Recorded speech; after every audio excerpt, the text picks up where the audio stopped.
සුබ දවසක් හැමෝටම. ඉතින් අද මම කතා කරන්නේ ප්‍රෝග්‍රෑමින් ගැන. මේ IT ෆීල්ඩ් එකේ තියෙන තවත් එක වැදගත් ජොබ් ෆීල්ඩ් එකක් තියෙන. ගොඩක් වැදගත් වෙන දෙයක් ප්‍රෝග්‍රෑමින්. ඉතින් මේ ප්‍රෝග්‍රෑමින් කරද්දී ඇතරම එක රටවල් වලට එක විදිහට ඒක බලපානවා. එක රටවල් ගොඩක් කම්පැනිස් යූස් කරන ප්‍රෝග්‍රෑමින් කරන විදි තියෙනවා.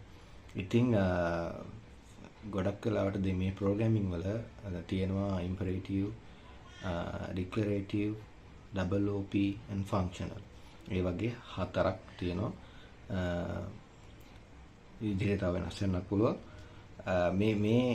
මේවා වෙනස් වෙන්නේ අපි මේ ප්‍රෝග්‍රෑමින් කරන්න යූස් කරන ටෙක්නොලොජි එක මොකක්ද කියන එක අනුව. ඒ කියන්නේ යූස් කරන්නේ මොනවද කියන එක අනුව. දැන් අපි C ලැන්ග්වේජ් එක ගත්තොත් ඒකෙදී අපි යූස් කරන දේවල් වෙනස්, සින්ටැක්සස් වෙනස්. එතකොට අපි Python වගේ ලැන්ග්වේජ් එකක් ගත්තොත් ඒක වෙනස්. එතකොට C Sharp, Java ඒ වගේ ලැන්ග්වේජස් ගත්තාම ඒ වගේ ගොඩක් වෙනස් දේවල් තියෙනවා යූස් කරලා. ඒතර අපි දැන් ගොඩාක් වෙලාවට අපේ යුනිවර්සිටි වල එතකොට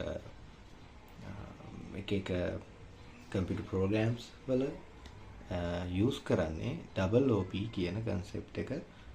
ඩබල් OP ප්‍රෝග්‍රෑමින් තමයි ගොඩක් වෙලාවට. සහ ෆන්ක්ෂනල් ප්‍රෝග්‍රෑමින් යූස් කරනවා JavaScript වගේ ලැන්ග්වේජස් යූස් වෙද්දී. එතකොට මේ JavaScript කියන ලැන්ග්වේජ් එකත් ඉතාමත් වැදගත් ලැන්ග්වේජ් එකක්. JavaScript වල ගොඩක් වෙලාවට කියන්නේ JavaScript වල මේ ෆන්ක්ෂන්ස් මත තමයි මේ ලැන්ග්වේජ් එක මේ ප්‍රෝග්‍රෑමින් කරද්දී මේක ගොඩ නැගෙන්නේ. එතකොට ඩබල් OP concepts වල ඇත්තටම classes and objects වල තමයි මේ ප්‍රෝග්‍රෑමින් එක ගොඩ නැගෙන්නේ. objects තමයි ඩබල් OP concept එකක. ඒ කියන්නේ object oriented programming වල basic building block එක. ඒ කියන්නේ objects මත තමයි ඉතුරු ප්‍රෝග්‍රෑමින් එක ගොඩ නැගෙන්නේ. ඉතින් අපි